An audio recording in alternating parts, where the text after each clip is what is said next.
Në ditën e eliminimit të dhunës seksuale në konflikt,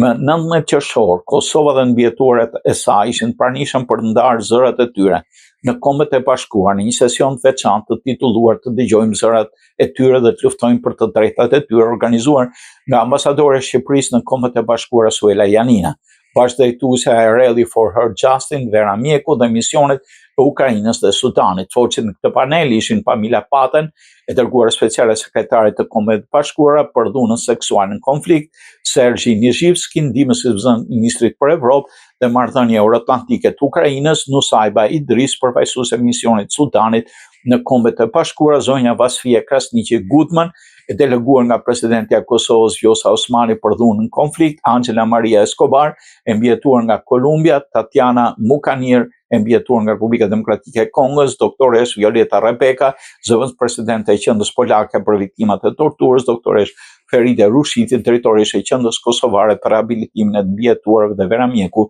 bashkëdrejtuese e Rally for Her Justice. Gjatë luftës në Kosovë, rreth 20.000 gra, burra dhe fëmijë kanë qenë viktimat dhunës seksuale në konflikt sipas CDC dhe Human Rights Watch. Deri më sot vetëm 4 persona kanë folur publikisht dhe vetëm 2268 kanë aplikuar për njohjen e statusit. Vasfia Krasniqi Gutman është e para që ka thyer çdo barrierë dhe ka folur publikisht duke hapur rrugën të tjerëve. Ajo ka dëshmuar në Komitetin e Drejtave të Njerëzit pranë Kombeve të Bashkuara në Gjenevë në Kongresin Amerikan dhe është e deleguar nga presidenti Vjosa Osmani për dhunën seksuale në konflikt.